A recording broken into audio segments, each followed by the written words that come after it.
Assalamualaikum warahmatullahi wabarakatuh. Shalom, Om Swastiastu, Namo Buddhaya, dan salam kebajikan untuk kita semua dan seluruh para Tribuners dimanapun Anda berada. Senang sekali saya Anissa Husnuzan dapat kembali menemani Anda selama 30 menit ke depan dalam sesi Tribun VIP edisi Selasa 21 Maret 2023. Nah, hari ini kita kedatangan tamu spesial kita yang jauh-jauh datang dari Jepang. Beliau adalah orang Jepang asli. Selamat datang kami ucapkan kepada Mr. Ohashi Koichi.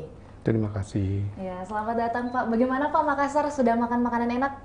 Ya, makanannya enak dan suasana cocok sama saya. Iya, luar biasa. Yang paling terkesan adalah sunset di Sunsetnya apa ya? lapangan itu beach. Pantai Losari Pak, sudah Ya, pernah? ya. Luar biasa. Itu sangat indah. Iya Pak. Jadi bagaimana Pak kabarnya? Berarti bahagia ya Pak ya sudah ada di Kota Makassar. Sejak kapan Pak tiba di Kota Makassar? Saya baru tiba di Makassar pada tanggal 11 Maret. 11 Maret kemarin Ya. ya Pak ya. Ya tentunya kami juga tak lupa mengucapkan selamat kepada Bapak yang tepatnya pada 11 Maret kemarin itu menjabat sebagai Kepala Kantor Konsuler Jepang di Kota Makassar ya Pak ya. Betul. Luar biasa. Nah, para Tribuners di rumah mungkin mau tahu nih Pak, seperti apa sih perjalanan karir Bapak secara singkatnya sampai bisa menduduki posisi Bapak hari ini? Boleh Ya, dijelaskan? terima kasih. Saya baru masuk ke Kementerian Luar Negeri Jepang pada tahun 1985. Ya. Setelah itu, saya dapat kesempatan untuk mempelajari bahasa Indonesia mulai tahun 1985 sampai dengan 87. Ya. Selama 2 tahun, saya belajar di Universitas Indonesia. Kemudian saya mempelajari lanjut di Universitas Pajajaran di Bandung. Nah, habis mempelajari bahasa Indonesia, saya mulai karir di Indonesia adalah bekerja di kantor Kedutaan Besar Jepang di Jakarta untuk 4,5 tahun. Saya menikah dengan orang Indonesia. Orang asli Indonesia ya Pak ya. Habis sama-sama pulang ke Jepang. Jadi 3,5 tahun kemudian saya balik ke Jakarta. Ya. Bekerja di kantor Kedubes Jepang Kedubes. lagi.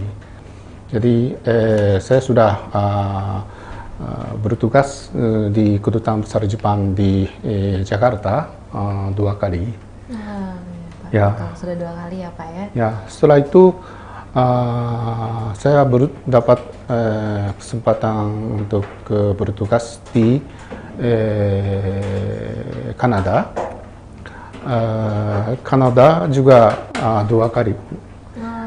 Satu di antaranya adalah tahun 1998 di Montreal. Di sana ada perwakilan pemerintah Jepang untuk International Civil Aviation Organization in Montreal. Itu sebagai organisasi United Nations. Jadi selama 3,5 tahun, kemudian saya pindah ke Brunei Darussalam, bekerja di Kedutaan Besar Jepang di Brunei Darussalam. Kemudian berturut-turut selama 20 tahun saya bertugas di luar negeri saja. Ya. Tidak sempat pulang ke Jepang. Terus kemudian setelah Brunei, Timor Leste, Afghanistan, dan Kanada, Calgary, dan baru pulang ke Jepang untuk menjadi senior staff senior di Kementerian Luar Negeri Jepang. Dan saya bertugas lagi di luar negeri. Adalah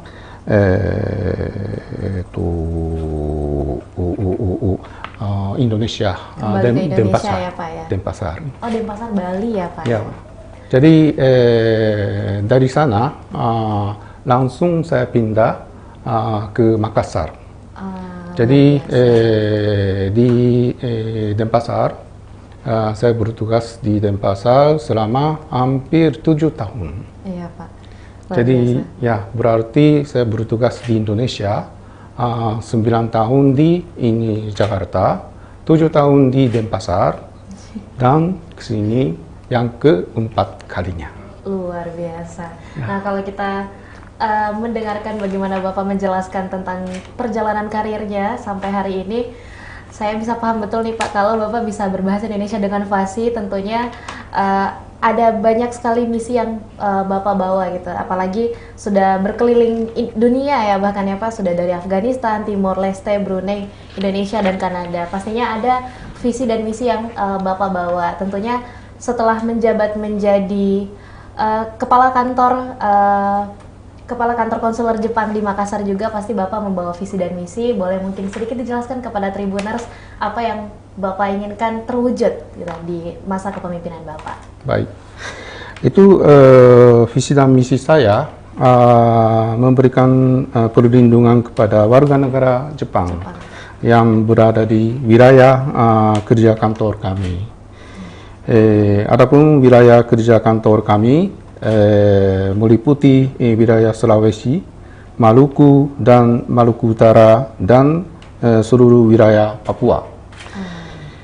Selain itu, memperkenalkan budaya Jepang kepada masyarakat luas, khususnya yang di Sulawesi Selatan dan juga wilayah kerja kantor kami. Harapannya agar terciptaannya rasa saling memahami serta pengertian antara kedua negara, khususnya untuk menjelang generasi ketiga yang sekarang berusia 20 sampai 30 tahun, baik di Indonesia maupun di Jepang. Iya, Itu generasi tersebut adalah mungkin depannya banyak ada pilihannya. Mungkin negara Jepang juga salah satunya. Tapi ada juga Tiongkok, Amerika Serikat, dan Korea Selatan, dan lain-lainnya. Ternyata kalau kami melihat perekonomian dunia, khususnya Indonesia dan Jepang, menurut saya Indonesia masih berkesempatan untuk maju secara drastis, karena Indonesia adalah negara yang dapat menikmati bonus demografis sampai dengan tahun 2044. Tapi kalau kita melihat keadaan perekonomian Jepang sekarang, itu karena kita melihat dalam penduduk Jepang adalah yang paling banyak generasinya itu generasi muda sebelum tahun 60 atau 16 tahun di bawah, dan juga 64 tahun ke atas. Berarti itu penduduk yang tidak bekerja. Jadi kalau kita melihat kaum bekerja sama dengan kaum tidak bekerja, itu presentasinya jauh beda dengan Indonesia. Ya Pak, betul Pak, betul sekali. Nah, tadi juga Bapak sudah mention tentang seperti apa potensi-potensi yang Indonesia punya, tentang nanti kita akan kebagian bonus demografi, terus setelah itu kita juga punya beberapa sumber daya yang bisa untuk dikembangkan. Seperti apa Bapak mungkin melihat potensi kemajuan Makassar atau mungkin Indonesia secara luas ke depannya dalam beberapa tahun ke depan? Ya, baik. Jadi saya merasa mungkin keadaan perekonomian Indonesia tetap maju. Tapi kalau Jepang punya itu semakin turun. Maka nanti setelah 10 tahun yang akan datang, mungkin keadaan perekonomian kedua negara tersebut adalah berubah, yaitu sekarang dudukan Jepang segini, tapi Indonesia segini. 10 tahun yang akan datang mungkin terbalik, ya, betul. Karena alasannya seperti tadi saya katakan, itu bisa dapat atau tidak bonus demografis. Oh ya Pak, jadi bergantung terhadap banyak aspek ya Pak ya, termasuk apakah kita punya kesempatan untuk meraih bonus demografi, dan itu tentunya tidak terlepas dari angka kelahiran dan seterusnya ya Pak ya. Betul. Luar biasa. Para Tribuners, sebenarnya kita masih mungkin akan banyak berbincang lagi dengan Mr. Koichi, namun waktu kita terbatas ya Pak ya, jadi mudah-mudahan kita dapat kesempatan untuk mengobrol lagi di kesempatan-kesempatan lainnya ya Pak ya. Atau mungkin akan ada beberapa program yang dibawakan Bapak, boleh nanti kita sosialisasikan juga ya lewat Tribun, dan semoga tersampaikan kepada para Tribuners. Kembali kami ucapkan terima kasih banyak Mr. Koichi. Ya, sama-sama. Selamat menikmati kota Makassar ya Pak ya. Orangnya ramah-ramah, makanannya enak-enak, dan tempatnya juga asik-asik untuk dikunjungi. Terima kasih Pak, selamat bertugas. Kami mewakili Tribun Timur juga mengucapkan terima kasih banyak sudah menyempatkan waktunya untuk hadir dan berbincang sore ini. Terima kasih. Terima kasih, sama-sama.